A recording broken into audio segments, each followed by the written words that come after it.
자, 여러분 안녕하세요.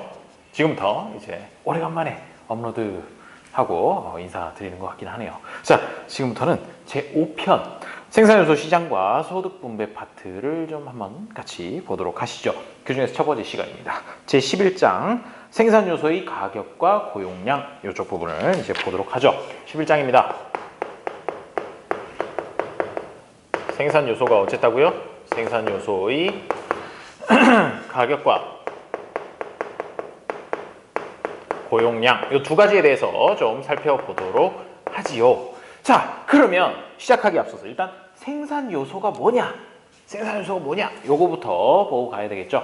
우리가 물건을 만든다, 서비스를 제공한다 라고 할 때 일단 투입이 되는 재료로서 투입이 되는 그런 것들을 이제 생산 요소라고 얘기를 합니다. 그 중에서도 특히나 저희가 살펴볼 얘기는 노동력이 첫 번째죠. 노동력.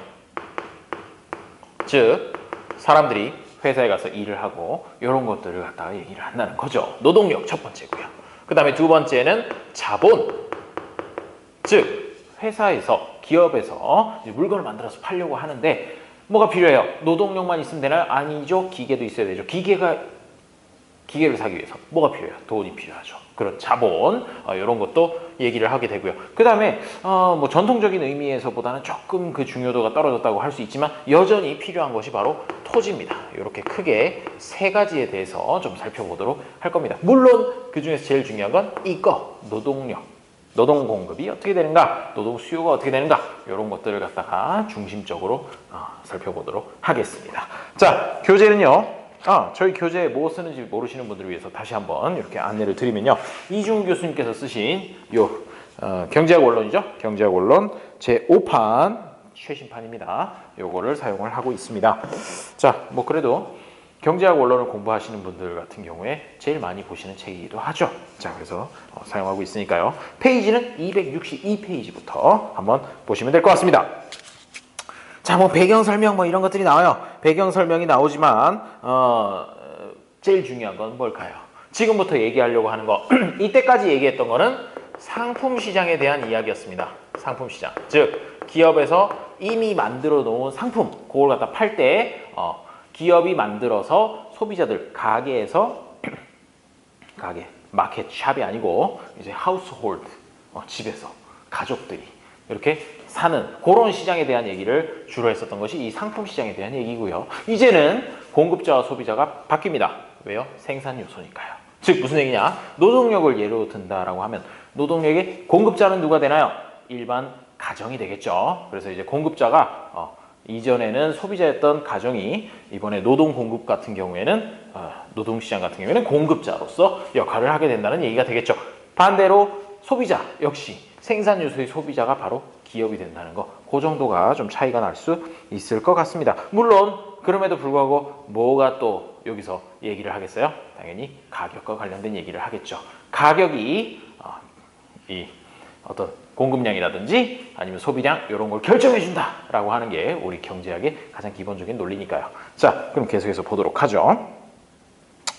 자, 뭐 생산 요소에 대한 수요의 결정 과정, 즉 지금부터는 이제 노동력에 대해서 이 부분에 대해서 주로 얘기를 할 건데요. 제일 먼저 얘기를 할 거는 이제 수요 측면 그리고 공급 측면 이 두 가지를 보게 될 겁니다. 첫 번째는 수요, 두 번째는 공급. 이 두 가지가 만나는 곳에서 아마도 그 가격이라든지 아니면 고용량 이런 것들이 결정이 될 거니까요. 자, 다시 한번 말하지만 수요는 누가 한다고요? 기업이 합니다. 기업이 하고요. 그 다음에 공급은 누가 한다고요? 가정, 가게에서 하게 되는 것이죠. 자, 먼저 수요부터 살펴보도록 하겠습니다. 그러면 기업들은 이 생산 요소를 얼마만큼 어떤 가격에 사고 싶을까라고 하는 게 이제부터 논의를 나눌 내용이 되겠습니다. 역시나 여기서도 그래프가 등장을 하죠. 자, 그래프가 등장하는데요. 이 그래프는 몇 페이지에 있느냐면요. 266페이지 쪽에 있을 것 같아요. 266페이지가 되는데 그 전에 264페이지, 265페이지를 보면 뭔가 식들이 마구마구 나오고 있습니다. 마구마구 나오고 있는데 일단 그 식부터 잠깐 보고 그래프를 한번 그려보도록 하죠. 자, 기업들이 생산을 하는 방식에는 크게 두 가지가 있다고 가정을 해보죠. 첫 번째는 노동력으로 밀어넣는 겁니다. 사람을 마구마구 넣어서 사람을 만들어라. 이렇게 하는 방법이 있고, 두 번째는 사람을 쓰는 대신에 어떻게 기계를 이용해서 자본을 투자해서 기계를 설치하고 그 기계를 이용해서 생산을 하는 두 가지 방법이 있다고 해보죠. 여기에 보면 뭐 아이스크림의 예가 있습니다만은 저희도 뭐 아이스크림 얘기 해보도록 하죠. 그 페이지에 있는 거 볼게요. 자, 보면은 노동력이라고 하는 것에 마지널 프로덕티비티 레이버라고 하는 걸 갖다가 예를 들어 가지고 거기 뭐라고 돼 있나요? 한 사람이 일을 하게 되면은 아이스크림 2통을 만들 수 있다라고 이렇게 얘기를 해보도록 하죠. 2통. 자, 그 다음에 MPK, 즉 Marginal Productivity of Capital. 기계로 만든다는 뜻이에요. 캐피탈로 만드는 게 아니고요. 자, MPK라고 하는 걸 5통 이렇게 얘기를 해보죠. 즉, 기계를 한 대 설치하면 하루에 5통씩 더 만들 수 있다. 아이스크림 5통밖에 안 된다. 아마도 뭐 엄청난 드럼통 같은 거를 채우고 있나 봐요. 자, 뭐 그건 그렇다 치고요. 자, 이렇게 두 가지. 이게 무슨 뜻이라고요? Marginal Productivity라는 건 뭡니까? 최종적으로 마지막 한 단위의 노동력이 생산할 수 있는 생산 제품의 양, 가치, 개수 이런 것들을 갖다 MPL 이렇게 얘기했고요. MPK라고 하는 건 자본 한 단위예요. 이 자본 한 단위가 생산할 수 있는 가장 마지막에 추가로 더 생산할 수 있는 그런 생산물의 가치, 수량 이런 것들이 되겠습니다. 자, 이렇게 가정을 했어요. 뭐라고요? 한 사람 더 고용하면 2통 더 만들 수 있고 기계 한 단위를 더 설치하면 5통을 더 만들 수 있다. 이런 식이 된다는 거죠. 이거는 정해져 있어요. 이건 정해져 있는데 다만 뭐가 달라지느냐면요. 사람을 고용하면 뭘 줘야 됩니까? 월급을 줘야 돼요. 월급 주기 싫으면 일당을 줘야 되겠죠. 어쨌든 돈을 줘야 됩니다. wage, 임금이라고 하죠. wage라고 해서 임금인데요. 이걸 갖다가 앞 글자만 따서 W 이렇게 표현을 한번 해보도록 하죠. W가 있고요. 그 다음에 V라고 하는 것이 나오게 되는데요. 요거는 뭐냐면요. 이 자본의 비용이에요. 자본 비용. 자본의 비용. 이렇게 생각을 해볼 수 있겠죠. 자, 그러면 W하고 V가 공통적으로 뭐다? 비용이다 라는 걸 알 수가 있습니다. 자, 여기서 이 사례에서 얼마라고 되어 있나요? 사람 한 명 하루 일당 주는데 5만 원이다 라고 이렇게 가정을 하고 있습니다. W는 5만. 그 다음에 요거 하루 동안 기계를 돌리는데 드는 비용은 20만 원이다 라고 이렇게. 사실 이게 기계를 돌리는데 들어가는 비용 이런 것도 가능하지만요. 그 기계를 사기 위해서는 돈이 들어갔을 거잖아요. 그 돈을 어딘가에서 조달하기 위해서는 기회비용이 발생했을 것이고 그게 원래 내 돈이었든 아니면 누구한테 빌려온 것이든 간에 자본의 기회비용이라는 건 항상 생깁니다. 그 기회비용이랑 뭐 운영비용 이런 걸 다 포함해서 20만 원 이렇게 생각을 해볼 수가 있다는 거죠. 자, 그러면 기업 입장에서는 어디까지 이용을 하게 될까요? 노동력과 그 다음에 기계를 딱 요점까지입니다. 어떻게? W분의 MPL이라고 하는 것과 그 다음에 V분의 MPK가 같아지는 지점까지. 왜? 이게 같지 않다라고 하고 만약에 이쪽이 더 크다고 해보죠. 일당은 5만 원만 주면 되는데 얘는 10통을 만들어요. 얘는 20만 원이었었는데 얘는 20통밖에 못 만들어요. 그러니까 예를 들어서 이렇게 5만 분의 10 여기는 10만 분의 20 뭔 소리예요? 헛소리 하고 있죠? 자, 20만 원 아까 비용이 20만 원이라고 했죠? 자, 20만 원을 들였는데 얘는 20통밖에 못 만든다. 자, 한번 생각해 보세요. 얘는 10통을 만들기 위해서 5만 원을 썼단 말이에요. 한 통당 얼마씩 쓴 거예요? 5천 원씩 썼죠? 자, 여기 보세요.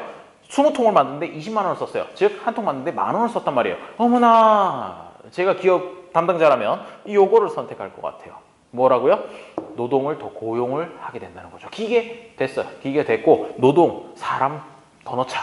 사람을 더 넣어야지 똑같은 생산량을 하면서도 더 비용을 줄일 수 있으니까 이렇게 생각을 한다는 거예요. 이게 무슨 경우라고요? 요게 둘이 서로 같지 않고 어느 한쪽이 더 큰 경우에 이렇게 그 큰 쪽을 갖다가 더 고용을 한다.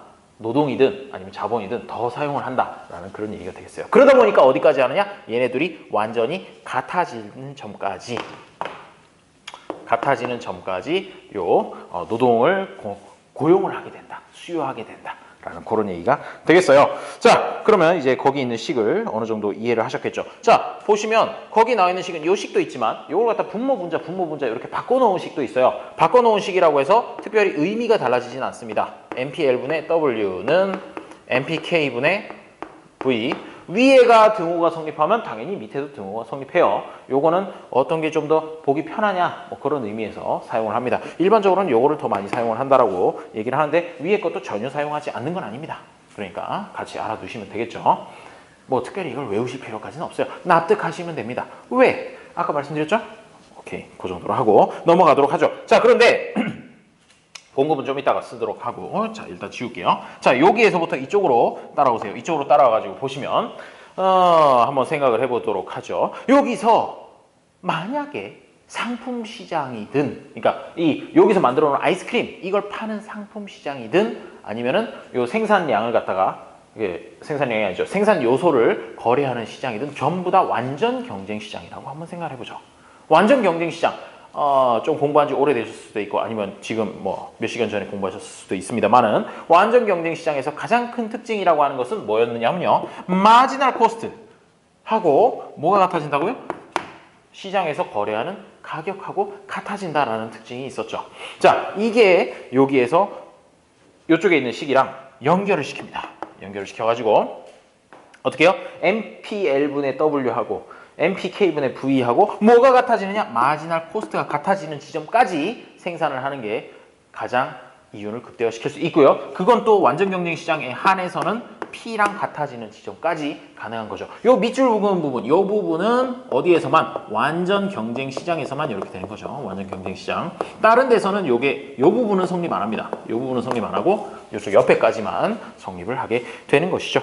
자, 그렇게 해가지고 보면은 이제 뭐 여 부분이랑 이 제일 끝에 있는 부분이랑 같다라고 연결이 되어 있으니까 요것만 따로 떼서 여기다 써볼게요. 자, MPL분의 W하고 그다음에 P하고 같아진다는 얘기예요. 즉, 이 임금이라고 하는 거, 요 W가 임금이었죠? 월급이에요, 월급. 자, W는 그러면 어떻게 됩니까? MPL을 갖다 이쪽으로 곱해가지고 P 곱하기 MPL 이렇게 얘기를 해줄 수 있다는 얘기예요. 아까 이 아이스크림 예를 한번 생각을 해보도록 하죠. 아까 월급 말고 이제 일당으로 준다고 했으니까 자, 일당이 5만 원이에요. 이 5만 원이라고 하는 거는 어떻게 결정이 되느냐? 아까 얘가 한 사람이 하루 동안 일을 하면 2통 만들 수 있다 그랬죠? 자, 2통 여기다 2통 딱 넣어주고 이거 2통이야. 자, 그 다음에 그랬을 때 가격이 얼마라는 얘기예요? 가격이 25,000원이면 이게 균형이고요. 이 가격이라고 하는 건 뭐냐? 아이스크림이 실제로 시장에서 소비자들한테 팔릴 때 그 가격을 얘기하는 거예요. 그 가격이 25,000원이라면 적절하고 25,000원이 아니라 만약에 한 5만 원 정도에 팔린다고 해보죠. 아이스크림한테 5만 원이에요. 근데 이 사람은 하루 동안 일을 해가지고 2통을 만들 수 있다 이거죠. 그러면 이 사람의 임금은 5만 원이 아니라 어디까지 올라갈 여지가 있다? 10만 원까지 올라갈 여지가 있다라는 그런 식으로 생각을 해주면 되겠습니다. 자, 지금 여기서 알 수 있는 게 뭐냐 하면요. 결국 언제 완전 경쟁 시장에 있는 기업 입장에서는 요거 이따만큼이 전부 다 성립할 때 그 양, 그 임금 요런 거에서 이제 결정이 된다라는 얘기를 하게 되는 거죠. 그런데 이것도 한번 생각해 볼 필요가 있어요. 이제 한 페이지를 넘겨서 여기 있는 그래프에다가 한번 그래프를 한번 그려보도록 하죠. 자, 누구 입장이라고요? 기업 입장. 기업 입장에서 자, 이쪽 축은 고용량입니다. 고용량을 다른 말로는 이제 노동력의 수요량이라고도 할 수 있겠죠. 노동의 수요량 이렇게 할 수 있을 거고요. 요거를 또 다른 말로 노동의 수요량, 노동 수요량 이렇게 쓸 수도 있습니다. 자, 이쪽은 양이고 그럼 이 축은 뭐가 되겠어요? 임금이 된다 이거죠. 임금. 그러면 기업의 입장에서 한번 생각을 해볼게요. 자, 노동 수요량이 작고 임금이 큰 부분에서부터 시작을 합니다. 이거 어떻게 생각해 줄 수 있냐면요. 임금이 만약에 높다라고 한번 생각해 보죠. 임금이 높으면 자, 여기서 뭐가 큰 거예요? 분자가 큰 거죠. 분자가 크니까 어떻게 돼야 되겠어요? 이 P가 고정되어 있는 상황에서 MPL이 어떻게 높아져야지 겨우 균형이 맞춰진다는 얘기죠. 즉, 뭐가 되느냐? 고용량을 줄여요. 줄여서 우리가 흔히 볼 수 있는 이런 형태의 저게 되죠. 수요 곡선. 네. 노동에 대한 수요 곡선이 이런 형태로 나타나게 된다. 노동 수요 곡선. 이렇게. 요거 누구 입장이라고요? 기업 입장. 기업 입장에서 이렇게 얘기를 해주게 됩니다. 그런데 있잖아요. 여기서 이 그래프의 모양이 이렇게 볼록한지 아니면 뭔가 좀 이렇게 기울겨 좀 이렇게 서 있는지 누워 있는지 이런 것들이 또 관심이 있죠. 그걸 보고 뭐라고 얘기하느냐면요. 거기 밑에 있는 수요 탄력성의 결정 요인, 요 부분이 되겠습니다. 자, 요 수요 곡선만 남기고 나머지는 좀 지울게요. 나머지 좀 지우고 계속해서 이 수요 탄력성을 결정하는 요인이 뭔지 몇 가지 요인들을 한번 좀 같이 생각을 해보도록 할게요. 자, 다시 한번 말하지만 이 수요 탄력성이라고 하는 건 뭐다? 이것까지 지웠네. 자, 고용량.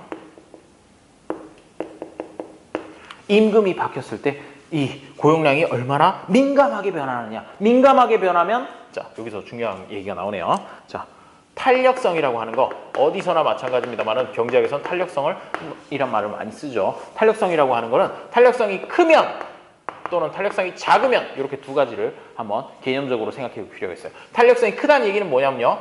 한 요소가 변화할 때 다른 요소가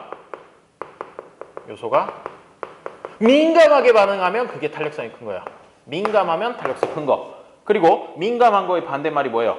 둔감한 거죠. 별로 안 변하면 다른 요소가 별로 안 변함 혹은 아예 안 변함 이런 것들이 바로 무슨 의미냐? 탄력성이 작다라는 얘기가 돼요. 이거는 항상 성립하는 거기 때문에 한번 잘 봐두시고요. 앞으로도 이제 탄력성 얘기 계속 나오죠. 자, 그러면 여기서 수요 탄력성의 결정 요인 4가지 정도가 얘기가 나오고 있네요. 각각을 한 번씩 살펴보도록 하죠. 거기 첫 번째 뭐라고 돼 있나요? 한계 생산이 체감하는 속도. 한계 생산이 체감하는 속도. 자, 여기서 체감이라고 하는 거 느끼는 거 아니죠. 느끼는 거 아니고요. 줄어든다는 뜻이죠. 한계 생산. 노동력을 한 단위 더 추가했을 때 그 생산 효율이라고 해야 되겠죠? 아까 여기서 뭐 2통을 만든다고 했는데 그게 근로자가 막 늘어나서 100명이 되고 1000명이 되면은 계속해서 2통씩 만들 수 있을 리가 없잖아요. 그렇죠? 점점 떨어지겠죠. 한 통 반, 뭐 한 통, 반 통 이런 식으로 점점 떨어지게 마련인데 그 떨어지는 속도가 얼마나 빠르냐 그게 이제 중요해요. 만약에 이 떨어지는 속도가 빠르다고 해보죠. 예를 들어가지고 한 3명 정도까지는 2통이 유지가 됐는데 4명째 고용하니까 2통은커녕 이제 한 통밖에 못 만들더라. 한 6명 정도 더 고용하니까 이제 아예 그냥 0.5통 정도밖에 못 만들겠더라. 뭐 이런 식으로 만약 빠르다고 한번 생각해보죠. 빠르다고 하면 자, 그러면 자, 요렇게 됐을 때 뭘 봐야 된다고요? 한 요소가 변한다. 무슨 요소가 변해? 임금이 올라가면 당연히 고용량은 줄어드는데 이 고용량이 줄어드는 속도가 얼마나 민감하냐 그걸 얘기를 하고 있다는 거예요. 자, 보세요. 한계 생산 체감 속도가 빠릅니다. 즉 사람을 더 고용했을 때 생산할 수 있는 아이스크림의 양이 적어요. 적으니까 어떻게 해야 되겠어요? 당연히 요 탄력성이라고 하는 거 탄력성이 높다 낮다 바로 이걸로 얘기하기 힘들면 민감하다 안 민감하다? 민감하겠죠. 왜요? 아니 사람 고용해봐야 몇 개 만들지도 못하는데 갑자기 임금이 올랐어? 에이 그럼 사람 쓰지 마. 이렇게 돼버린단 말이에요. 그렇기 때문에 뭐가 된다고요? 민감하다. 한계 생산 체감 속도가 빠를수록 민감하게 반응을 하게 된다. 라는 얘기는 또 무슨 얘기가 되느냐? 탄력성이 커진다. 이렇게 표현을 해줄 수 있겠습니다. 자, 이렇게 되고요. 다음에 두 번째 거. 이거 외우려고 하면은 힘들어요. 근데 대신에 말은 또 그렇게 나오죠. 말은 이런 식으로 나와요. 한계 생산 초감 속도가 크면 고용량의 임금에 대한 탄력성이 커진다. 맞냐 틀리냐 이런 식으로 하니까 조금 해골이 복잡해지긴 하지만 차근히 이해만 했다면 차근히 한번 생각해 보시면 보기를 골라줄 수 있습니다. 자, 2번에 보시면 다른 생산 요소로 대체가 가능한 다른 생산 요소 대체 가능성. 자, 요거 한번 생각해 보죠. 대체 가능성이 만약에 크다면 즉 꼭 노동력 이런 건 필요 없고요. 그냥 기계로 바꿔도 얼마든지 가능해요. 뭐 이런 식으로 가능성이 크다라고 하면 어떻게 되겠어요? 임금이 올라갔을 때 굳이 계속해서 그 고용량을 유지를 할 필요가 없겠죠. 어떻게 되겠어요? 임금이 조금만 올라가도 고용량이 팍 떨어진다는 얘기가 되겠죠. 자, 그러면 이거는 뭐라고 얘기해 줘야 돼요? 당연히 민감하다라고 이렇게 얘기를 해야 되겠죠. 민감하다는 얘기는 역시나 탄력성이 커진다라는 얘기가 되겠어요.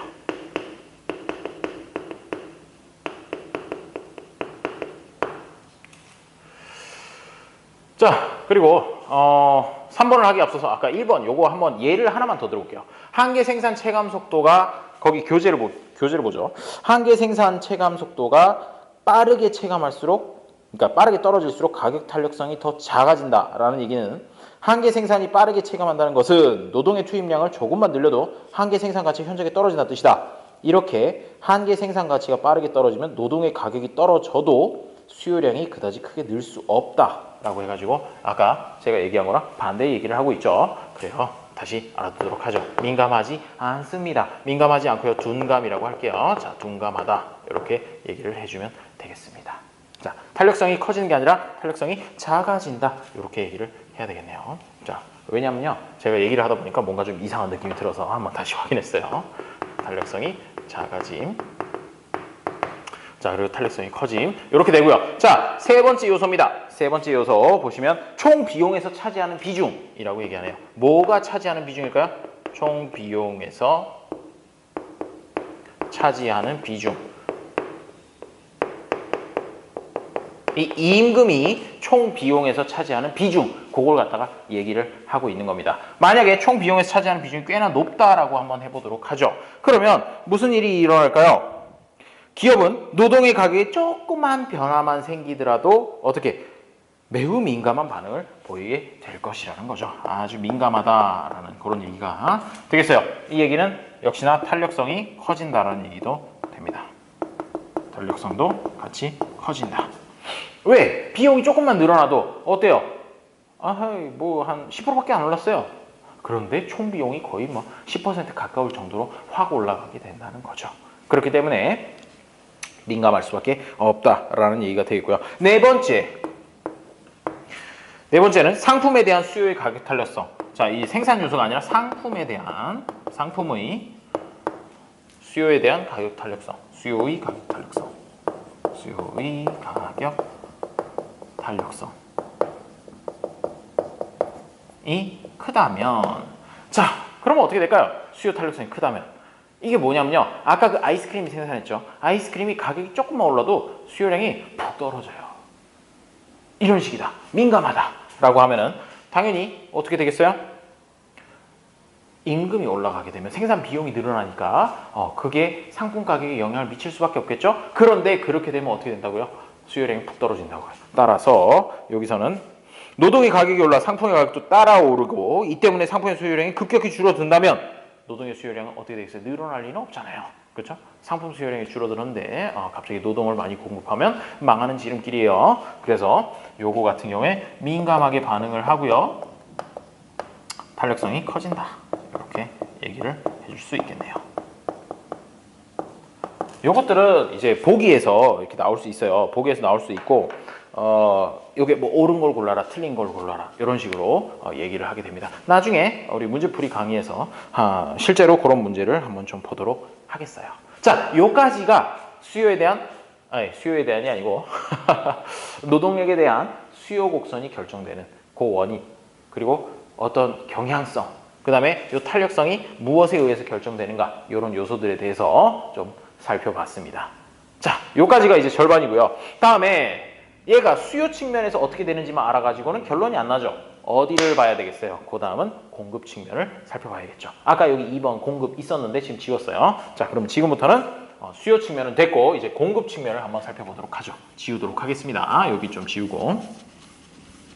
자, 그러면 지우는 과정에서 우리 아까 말씀드렸던 노동을 공급하는 데는 어디예요? 기업이에요? 아니죠? 가게죠. 따라서 이제부터는 가게에서, 그리고 또 심지어 지금 이 강의를 보고 계시는 분들 중에서 뭐 대학생분들도 계시겠지만 어쩌면 직장인들도 계실 수 있단 말이죠. 자, 직장인분들이 좀 더 공감할 만한 그런 얘기를 좀 해보도록 하죠. 자, 교재는 267페이지입니다. 지금부터는 뭐라고요? 노동력의 2번 공급 측면을 살펴보도록 하겠습니다. 자, 공급 측면. 지금까지 본 것처럼 해가지고 거기 내용이 나와 있어요. 267페이지 보시면, 자, 노동의 공급은 기본적으로 소비자가 주어진 시간을 어떻게 쓸 것인지 선택한 결과를 반영하고 있다라고 얘기를 하는데, 개개인이 공급하는 공급자가 어떤 사람이든지 간에 무조건 하루는 24시간이에요. 그렇죠? 24시간을 갖고 있는데 내가 24시간 중에서 몇 시간을 자고 몇 시간을 밥 먹고 몇 시간을 일할까를 가지고 생각을 해줘야 돼요. 즉 어떤 근로자든지 간에 하루에 아무리 많이 일을 해도 24시간 이상 일을 할 수는 없다라는 게 전체에 깔려 있습니다. 그리고 사람이 일만 하면서 살 수는 또 없지 않겠어요? 그러다 보니까 결국 무엇과 이 일이라고 하는 거, 노동의 공급이라고 하는 거, 노동이랑 여가 이렇게 두 가지로 구분을 해가지고 얘네 둘이 합해서 24시간이다라는 걸 갖다가 염두에 두고 접근을 해야 됩니다. 즉 나는 일 너무 많이 하고 싶지 않아요. 일 하루에 6시간만 하고 나머지 18시간은 여가로 보낼 거예요. 이렇게 선택하는 사람이 있을 수 있고요. 또는 어이구 여가 놀면 뭐하니 일을 하자. 일을 18시간 하고 여가는 잠자는 시간 포함해서 6시간만 가져가자. 이렇게 개인별로 선택을 할 수 있는 문제라는 거죠. 자, 요거를 염두에 두고 이제 다음 페이지를 보면 어머나 그래프가 하나 나와요. 그래프가 하나 사진도 나오고 그래프도 나오고 하는데 즐겁게 일하고 있는 아르바이트 학생들. 야 이게 즐겁게 일하고 있나요? 중요한 건 그게 아니고요. 사진 밑에 적혀있는 글을 보세요. 이들이 받는 시간당 보수가 지금 이 커피숍에서 일을 하고 있는 사람들인 것 같은데 이들이 받는 시간당 보수가 요즘 뭐 아주 그냥 시끄럽잖아요. 그 최저임금 어쩌고저쩌고 해서 그거 생각하시면 돼요. 자, 지금의 2배 수준으로 오른다면 이 개개인들은 더 많이 일을 하게 될지 아니면 더 조금 일을 하게 될지 생각해 보세요. 아니 시급이 2배로 올랐어? 야 그러면 돈 많이 준다는데 바짝 당겨야지 일하는 시간 늘려 라고 이렇게 단순하게 생각할 문제가 아니라는 거예요. 너무너무 단순하게 생각하면 야 시급이 2배가 되는데 당연히 일하는 시간을 왕창 늘려야지 돈 땡겨야지 누구나 그렇다는 건 아니라는 얘기예요.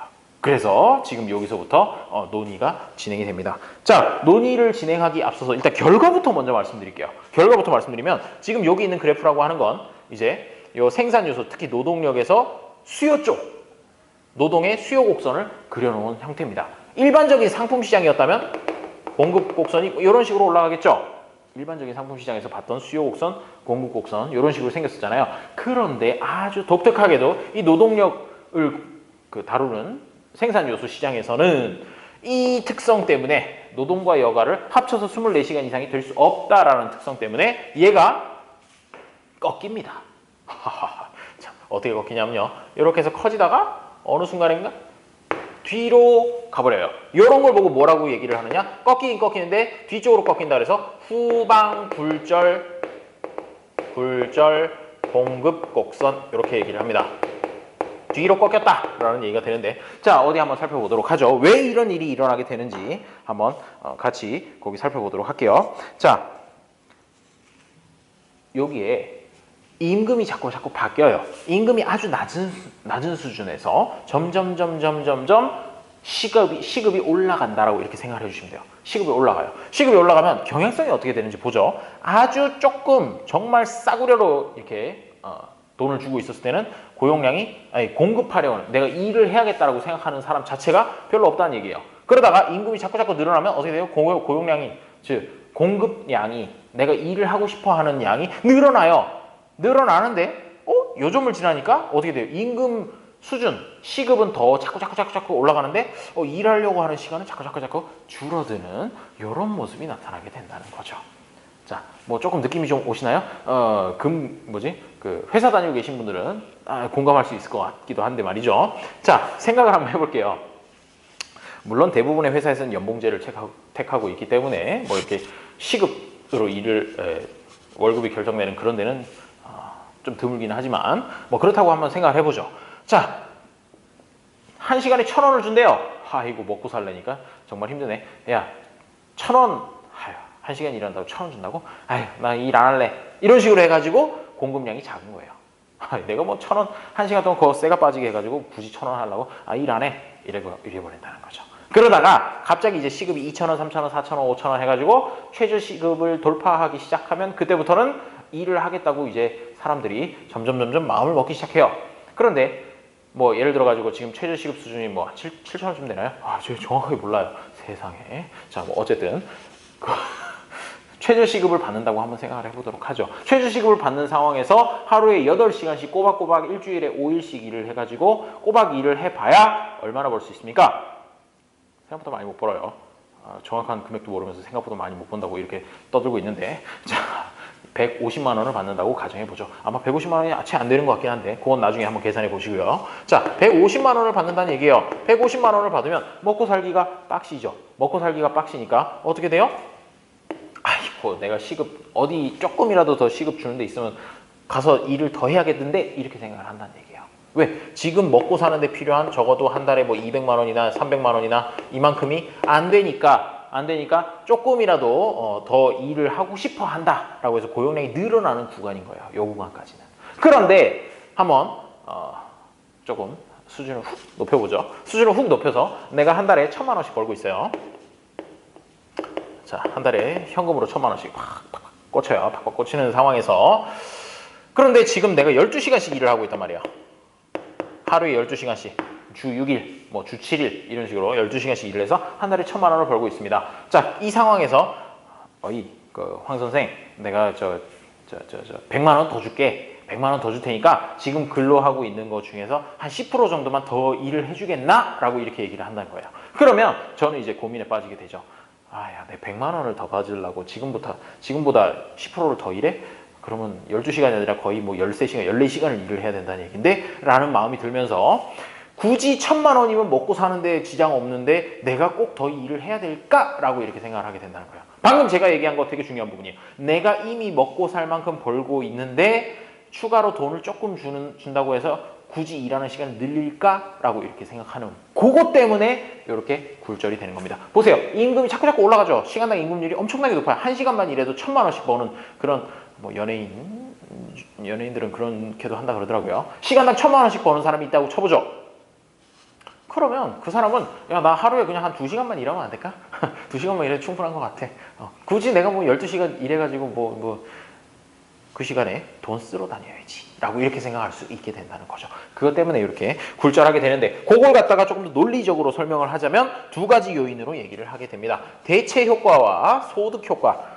기억나시죠? 대체 효과와 소득 효과 이 두 가지가 동시에 일어난다는 거죠. 자, 대체 효과와 그다음에 소득 효과. 자, 이게 어떤 방향으로 일어나는지를 보여드리기 위해서 여기에다 여가하고 그 다음에 노동 이렇게 두 개로 한번 써보도록 하죠. 자, 보세요. 지금부터 첫 번째 케이스입니다. 뭐가 된다고 해볼까요? 임금이 올라간다고 해보죠. 임금률 상승. 이게 시급이 올라가는 겁니다. 임금률이 상승하게 되면 자, 여가하고 노동은 대체제일까요? 보완제일까요? 아까 여기서 얘기했어요. 둘이 합해서 24시간이라는 것밖에 없다 라고 얘기를 했기 때문에 결국 노동을 늘리면 여가를 줄일 수밖에 없고 그 다음에 뭐 노동을 줄이면 여가가 늘어나는 이런 대체제의 관계에 있다는 것이죠. 그러면 여기서 대체 효과라고 하는 거는 반드시 어떤 방향으로 가게 됩니까? 임금률이 올라갔다는 거는 무엇의 기회비용이 높아졌다? 여가라는 녀석의 기회비용이 높아졌다. 내가 1시간당 갑자기 시급을 100만 원을 준대요. 하하, 그래? 그럼 내가 1시간만 놀면은 100만 원을 손해보는 거잖아요. 옛날에는 시간당 10,000원이었는데 갑자기 100만 원이 됐다. 옛날에는 1시간 놀 때 10,000원을 포기하면 됐지만 지금은 100만 원을 포기해야 된다. 이런 의미예요. 그러니까 어떻게 되겠어요? 임금률이 올라가요. 그러면 노동 공급이 늘어나게 되고 여가가 줄어들게 되죠. 왜 여가가 줄어들어요? 여가의 기회비용이 커지니까. 되겠습니까? 항상 이 방향으로 작용해요. 임금률이 상승하게 되면은 노동이 증가하고 여가는 줄어든다. 이렇게 되는 거죠. 그리고 이 소득 효과라고 하는 건 뭐냐면요. 임금률이 올라감으로 인해서 내가 똑같은 시간을 일을 해도 뭐 하루에 조금 더 예를 구체적으로 한번 들어볼게요. 원래 시급이 원래 10,000원이었다가 대폭 상승해서 10만 원이 됐다고 쳐보죠. 그리고 원래 노동 시간이 원래 8시간이었단 말이에요. 그러면 이게 어떻게 될까요? 자, 예전에는 시급이 10,000원이니까 8시간 일해가지고 8만 원을 벌었겠죠. 근데 시급이 10만 원이 됐어요. 어머나, 1시간만 일해도 예전보다 훨씬 더 큰 돈을 벌 수가 있게 된다는 얘기예요. 이게 무슨 얘기일까요? 소득 효과 같은 경우에는 어떤 방향으로 일어나는지 거기 이제 교과서를 보면서 한번 보도록 하지요. 자, 쭉쭉쭉쭉쭉 넘어가서 어디를 보시냐 하면요. 한 페이지 넘겨서 270페이지를 보세요. 자, 270페이지를 보시면 첫 번째 문단입니다. 이와 동시에 임금률의 상승은 소비자의 실질 소득을 더 크게 만드는 효과를 나타낸다. 이 얘기예요. 옛날에는 1만 원 곱하기 8시간 해가지고 8만 원을 하루에 벌었는데 똑같은 8시간을 일을 한다 그러면 이제는 8만 원이 아니라 80만 원을 벌 수 있다는 거예요. 하루에. 야우, 괜찮은데? 자, 이렇게 8만 원에서 80만 원이 되니까 이렇게 될 경우에 어떻게 사람들이 여가를 더 소비를 할지, 노동은 소비한다고 보기 좀 어렵고요. 여가라고 하는 거, 이게 바로 정상제인지 열등제인지 그거에 따라서 방향이 결정이 됩니다. 그런데 한번 생각해 보세요. 그 옛날에 할 때 소득 효과에서 열등제면 어떻게 된다고요? 열등제면 소득이 늘어났으니까 오히려 소비를 줄이고, 그 다음에 정상제면 소득이 늘어났을 때 여가를 더 많이 소비를 하게 되겠죠. 그런데 한번 생각해 보세요. 여가라고 하는 녀석, 제가 돈이 많아졌어요. 여가가 좋아요, 싫어요? 전 좋아요. 누구나 좋다고 얘기할 것 같아요. 즉 여가는 정상제라는 거죠. 여가가 정상제입니다. 정상제니까 소득이 늘어났어요. 소득이 늘어나면 여가를 늘리는 방향으로 변화가 일어나게 된다는 거죠. 정상제니까. 여가가 정상제니까 소득이 늘어났을 때 여가를 늘리게 된다. 자, 여가를 늘리면 반드시 노동은 어떻게 돼요? 감소하게 되겠죠. 왜? 합해서 24시간이니까. 자, 여기서 보시면 대체 효과하고 소득 효과가 방향이 어때요? 정확하게 반대입니다. 따라서 얘가 어느 시점인가는 굴절하겠지만 그게 개개인별로 보면 이 굴절하는 지점이 어딜지 몰라요. 어딜지 모르고 진짜로 엄청나게 큰 소득을 받는 사람 같은 경우에 1시간만 일해도 뭐 남들 뭐 1년 벌 거 한 방에 1시간 만에 버는 그런 사람들 같은 경우에는 요 꺾이는 지점이 되게 앞에서 나올 수도 있어요. 되게 앞에서. 즉 앞이라는 건 고용량이 작은 쪽에서 하루에 일을 그냥 1시간, 2시간만 하고 그냥 때려친다는 거예요. 부러운 일이죠. 그렇게 갈 수도 있고요. 아니면은 지금 받고 있는 임금 수준이 낮은 사람인 경우에는 요 꺾이는 부분이라고 하는 게 더 나중에 더 오랜 더 많이 올라야지 올 수도 있다. 그거는 뭐 사람들 개인 성향과도 또 관련 있는 얘기가 되겠습니다. 어쨌든 중요한 거는 뭡니까? 얘가 굴절된다는 것, 이것입니다. 자, 그렇게 해가지고 보게 되면 이제 완성이 됐어요. 뭐가 완성이 됐느냐? 자, 보세요. 요게 지금 생산 요소 중에서 노동력의 수요 곡선과 공급 곡선을 그려놓은 부분이 되는 거죠. 이렇게 해가지고 겹치는 점, 요 점에서 임금도 결정이 되고 고용량도 결정이 된다라는 그런 얘기를 하고 있는 겁니다. 요 점이 바로 균형 공급량이 되는 거죠. 나왔어요. 자, 그런데 문제에서는 보통 이제 내용에서는 뭐가 중요하냐면요. 후방 굴절 공급 곡선 완전 중요하고요. 아까 전에 얘기했던 이 노동 수요 곡선에서 탄력성에 영향을 미치는 요인들, 이런 것들이 중요해요. 자, 그리고 이 파란색, 얘가 굴절하는 이유가 뭐라고요? 여기 대체 효과는 언제나 이 방향이지만 소득 효과라고 하는 것도 그 반대 방향이기 때문에 얘네 둘이를 합했을 때 어느 방향으로 움직일지 잘 모른다라는 얘기가 되는 것이죠. 오케이? 자, 여기까지 보시면 이제 노동 관련한 부분은 된 것 같아요. 자, 그러면 이제 그 다음에 자본의 공급, 그 다음에 토지의 공급, 이런 것들이 나오게 되는데 특히 그 중에서도 자본의 공급은 다음 시간에 자세하게 할 겁니다. 자세하게 할 거기 때문에 지금 여기서는 다루지는 않을 거예요. 다루지는 않고 그냥 한번 책을, 거기 뭐 사실 한 페이지밖에 안 돼요. 한 페이지밖에 안 되니까 차근차근 읽어보시면 되겠죠. 다음 시간에 얘기하는 그 자본의 공급이라고 하는 부분에서 제일 중요한 거는 현재 가치 할인하는 부분이에요. 그거는 이제 뭐 회계사를 준비하시거나 세무사를 준비하시는 분들 같은 경우에 더욱더 중요하죠. 재무관리 쪽에서도 많이 쓰는 거니까 현재 가치 다음 시간에 좀 알아보도록 하고요. 그거는 이제 수학입니다. 수학은 수학인데 이제 급수 부분 해가지고 고등학교 때 이제 급수 싫어하셨던 분들 엄청 많아요.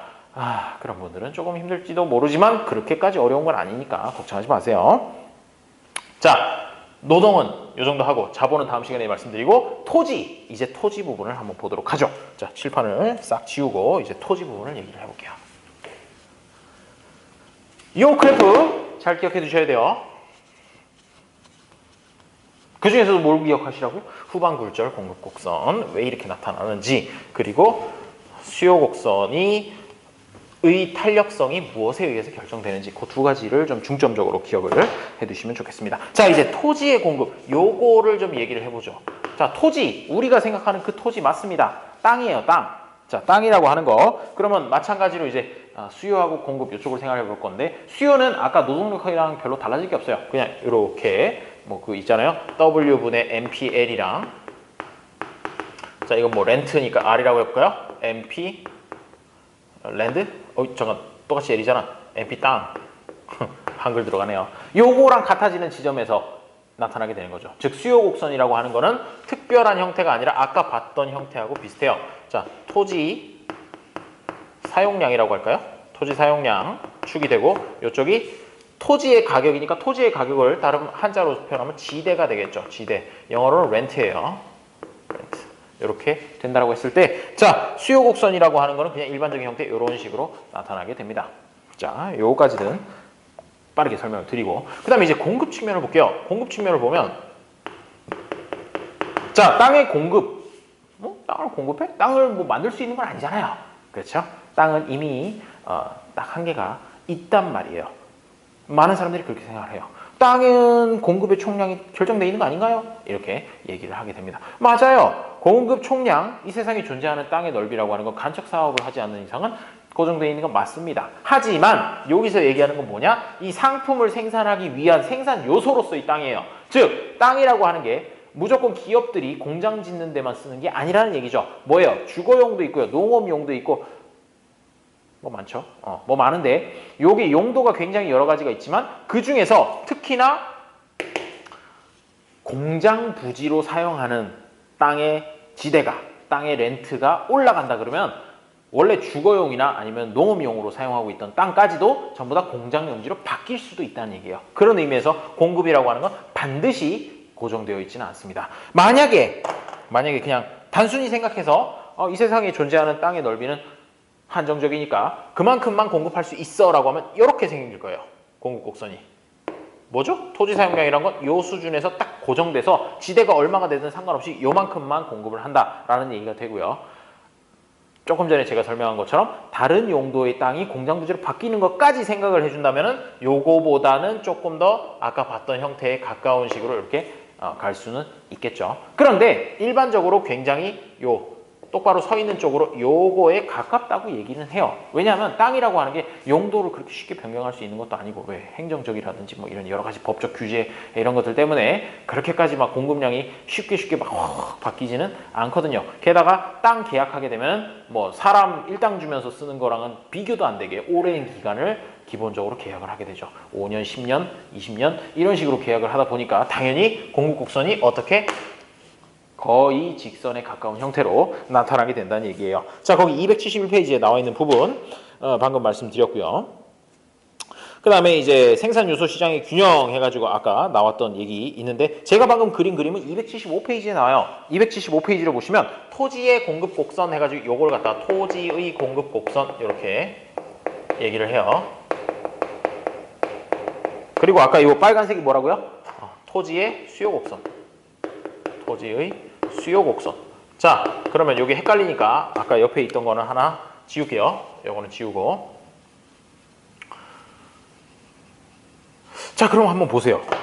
아하, 이 토지 공급량이라고 하는 거는 어때요? 지대하고는 상관없이 일직선으로 형태로 나타나게 되죠. 그러니까 결국 요런 수요 곡선이 있는 상황에서는 이 지대의 요 공급량 이렇게 된다는 얘기예요. 그런데 만약에 토지 수요 곡선이 올라가면 어떻게 될까요? 올라간다는 얘기는 토지 수요가 더 늘어난다는 얘기죠. 토지 수요가 더 늘어나게 되면은 어떻게 돼요? 공급량은 바뀌는 게 없어요. 공급량은 바뀌는 게 없고 바뀌는 건 오로지 뭐다? 지대만, 땅을 빌리면서 대신 내는 그 비용만 늘어나게 된다라는 이런 특징이 있다는 것이죠.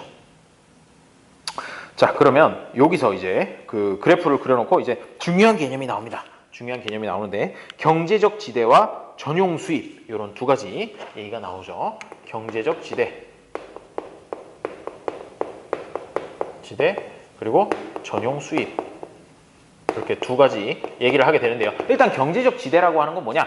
여기서부터 나왔어요. 지대라고 하는 건 원래 땅 빌려주고 받는 돈이었는데 그걸 갖다가 좀 더 범위를 확장을 시킨 거죠. 확장을 시켜서 거기 오른쪽에 뭐라고 써 있습니까? 지대의 개념을 일반화해서 어떤 생산 요소의 공급이 비탄력적이기 때문에 이렇게 똑바로 서 있는 걸 보고 비탄력적이라고 해요. 누워 있으면 탄력적이라고 하는 거죠. 비탄력적이라고 하는데 이렇게 비탄력적일 때 이것 때문에 추가로 지급되는 보수를 얘기를 한다는 거예요. 무슨 얘기냐면요.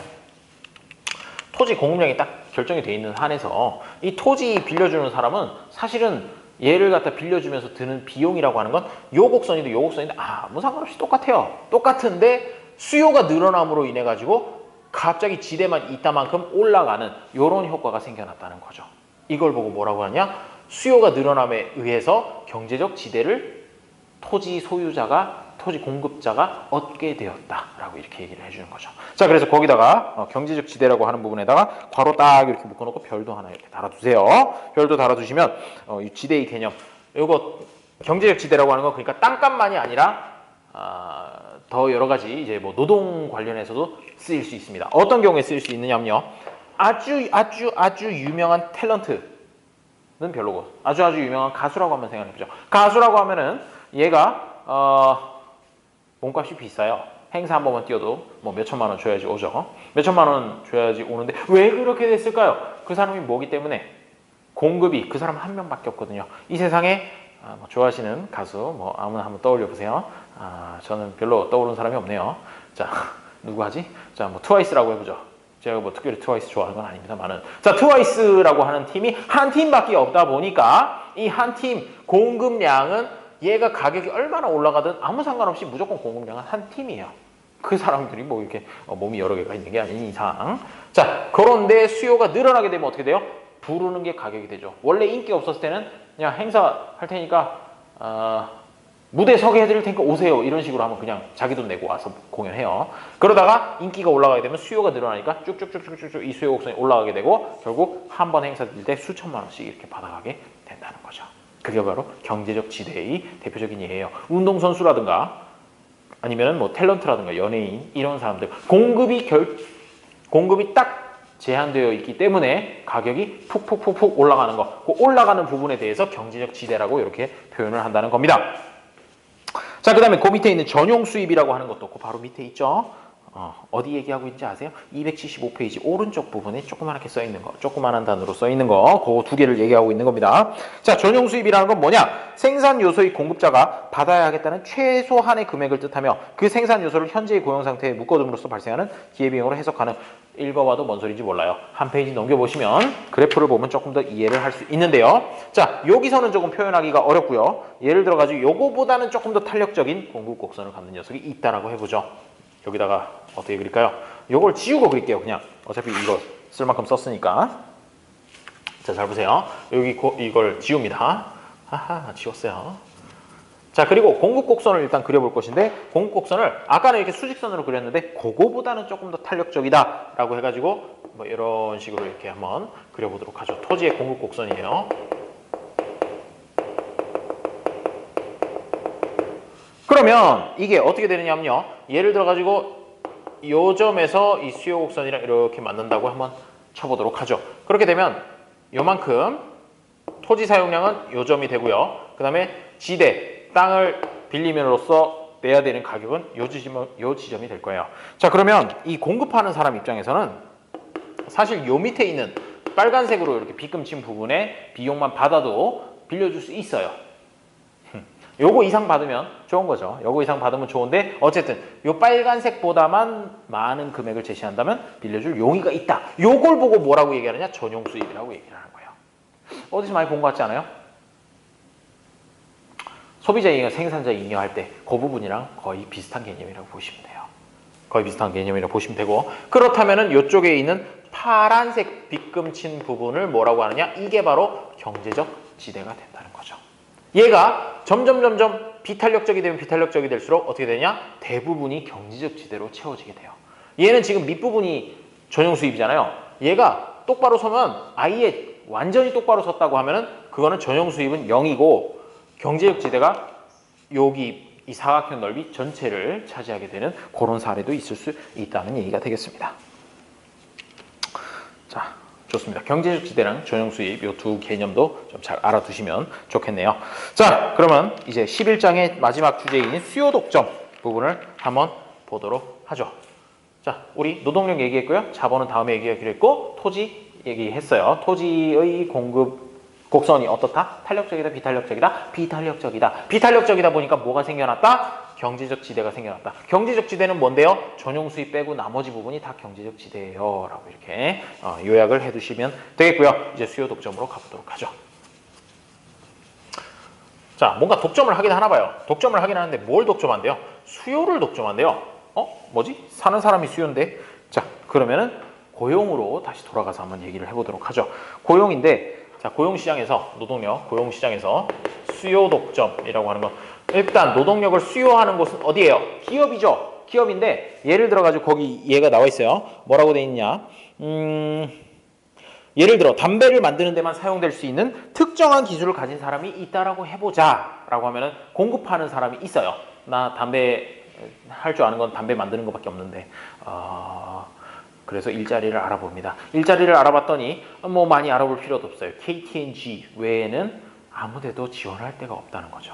뭐예요? 노동을 공급하고 싶은데 내 노동을 수요해 줄 사람이 하나밖에 없을 때 그걸 보고 수요 독점 이렇게 얘기를 하게 되죠. 요거 영어로는 모노소니. 대학교에서 배울 때는 모놉순이 이렇게 배웠는데 모놉손이더라고요. 뭐 발음이야 어쨌든 좋죠. 자 이렇게 얘기하는 거 그게 바로 수요 독점입니다. 노동을 살려고 하는 사람이 하나밖에 없을 때 그걸 보고 수요 독점이라고 얘기를 하게 되겠죠. 그러면 일단 앞에서 배웠던 그 노동의 공급 곡선이나 수요 곡선을 그려보면 이렇게 수요 곡선, 이렇게 공급 곡선 해가지고 여기에 있는 게 정상이 되겠죠. 정상이 될 텐데 자 여기 이름 붙여볼게요. 공급 곡선 그리고 여기 수요 곡선 이렇게 될 텐데 이게 참 신기한 게 말이죠. 아까는 그냥 수요 곡선이라고 해서 여기 만나는 점에서 되는 게 맞았는데 이 수요 독점이 일어날 때는 무슨 일이 생기느냐면요. 우리 원래 독점 시장에서 얘기를 할 때도 뭐가 있었어요? 마지널 레비뉴라고 하는 한계 수입 이런 것들이 있었잖아요. MR이랑 뭐가 같아지는 지점에서 MR이랑 MC가 같아지는 지점에서 생산량을 결정한다라고 이렇게 얘기를 했던 것이 바로 그 상품 시장에서의 독점 거기에서 주 내용이었단 말이죠. 여기서도 비슷한 일이 생깁니다. 자, 무슨 일이 생기느냐면요. 한계 요소 비용 곡선이라고 하는 녀석이 숑 이렇게 하나 더 생겨요. 하나 더 생겨가지고 어떻게 여기 거기 그림을 보세요. 278페이지에 나와 있는 그림입니다. 공급 곡선 있고요. 그다음에 이 수요 곡선 대신에 한계 생산 가치 곡선이라고도 이렇게 얘기를 했죠. 한계 생산 가치 곡선이라고 얘기를 했을 때, 자 여기에 뭔가 하나 더 생겼어요. 이거 이름 뭐래요? 한계 요소 비용 곡선. 한계 요소 비용 곡선 이렇게 되는데, 자 결국 수요가 독점이다 보니까 수요자가 요 점에서까지 고용을 하는 게 아니라 요 점에서 고용을 하게 된다라는 그런 얘기가 되는 것이죠. 그렇게 돼서 얘는 어떤 효과가 있느냐? 아까보다 일단 고용량은 줄어요. 고용량은 줄고 그 다음에 뭐 사실 임금이 반드시 올라간다 이런 건 아니지만 대부분 올라가는 그런 형태로 존재를 하게 된다는 것이죠. 자, 뭐 그림을 보면 어쩌고저쩌고 해가지고 막 잔뜩 나와 있습니다. 잔뜩 나와 있는데 수요 독점을 인해 생산 요소의 가격이 더 낮아질 뿐만 아니라, 자 이게 무슨 얘기냐? 여기 올라갔잖아요. 그런데 이 수요 독점한 사람들이 여기 올라갔다라고 해가지고 임금을 진짜로 아주 순진하게 아까 제가 얘기한 것처럼 올려주면 얼마나 좋아요. 올려줄 이유가 없죠. 총 맞지 않은 이상 올려줄 이유가 없어요. 그래가지고 얘가 고용량 줄어드는 거 맞고요. 올라가는 줄 알았더니 그게 아니라 어디라는 거예요. 여기서도 마찬가지죠. MR이랑 MC랑 같은 지점에서부터 점프를 뛰어가지고 가격을 설정을 했단 말이에요. 여기서 내려가서 요 점에서 가격을 설정을 하게 된다라는 얘기가 되는 거죠. 그러니까 원래 어떻게 돼요? 원래 점보다도 더 낮은 임금으로, 여기가 임금이죠. 임금으로 고용을 하게 된다. 거기다가 밑줄 하나 쳐놓을게요. 278페이지 보세요. 278페이지에 두 번째 문단의 제일 마지막을 보면 이때의 가격 WC와 고용량 LC를 보면 수요 독점으로 인해 생산 요소의 가격이 더 낮아질 뿐 아니라 고용량도 더 적어진다. 뭐가 된다고요? 가격도 싸지고 고용량도 줄어들고 둘 다 줄어드는 방향으로 변화가 일어난다라고 하는 거. 왜? 수요 독점이니까. 수요자가 힘이 세졌어요. 수요자가 힘이 세졌으니까 고용량도 줄이고요. 너 돈도 조금만 줄게요. 이런 식으로 된다는 얘기죠. 이게 왜? 수요자 입장에서는 더 큰 이윤을 창출할 수 있기 때문에 그렇다는 겁니다. 그런데 현실에서는 수요 독점이 있느냐? 잘 없어요. 잘 없고 수요 독점보다는 이제 쌍방 독점이라 해서 수요 독점임과 동시에 반대쪽에서 그냥 멍청하게 개인으로 이렇게 있는 게 아니라 조합을 만드는 거죠. 노동조합을 만들어 가지고 교섭을 하는 이런 형태가 더 일반적으로 나타나게 됩니다. 자, 그러면 여기까지 얘기를 해가지고 수요 독점 얘기를 했고요. 여기서 기억할 거 뭐라고요? 수요 독점이 있으면 여기 한계 요소 비용 곡선이랑 수요 곡선이 만나는 점에서 내려와서 공급 곡선이랑 만나는 점에서 요거 임금이랑 그다음에 고용량이 결정된다. 요 그래프를 좀 기억을 해두시면 되겠어요. 상품 시장하고 뭐 사실 약간 좀 비슷하다고 볼 수 있죠. 자, 거기 요약 한 번씩 읽어보시고 뭐 연습 문제도 한번 풀어보시면 좋을 것 같네요. 자, 이렇게 해가지고 일단 오늘 얘기한 11장 생산 요소의 가격과 고용량 이쪽 부분 내용은 마치도록 하겠습니다. 마치고요. 다음 강의는 노동시장과 임금은 그냥 한 번씩 읽어보세요. 읽어보시면 될 것 같아요. 뭐 숙련노동과 미숙련노동, 이중노동시장 뭐 이런 얘기 있는데 사실 그렇게까지 막 중요한 얘기는 아니에요. 이중노동시장 뭐 이런 거는 처음 들어가는 시장이 어디냐가 매우 중요하다 뭐 이런 얘기를 하고 있고요. 한 번씩 읽어보시면 흥미롭긴 할 겁니다. 다음 시간에는 어디를 할 거냐면 13장 자본시장과 이자 그리고 이윤 이쪽 부분 파트에 대해서 같이 살펴보도록 하시죠. 여기까지 하겠습니다. 감사합니다.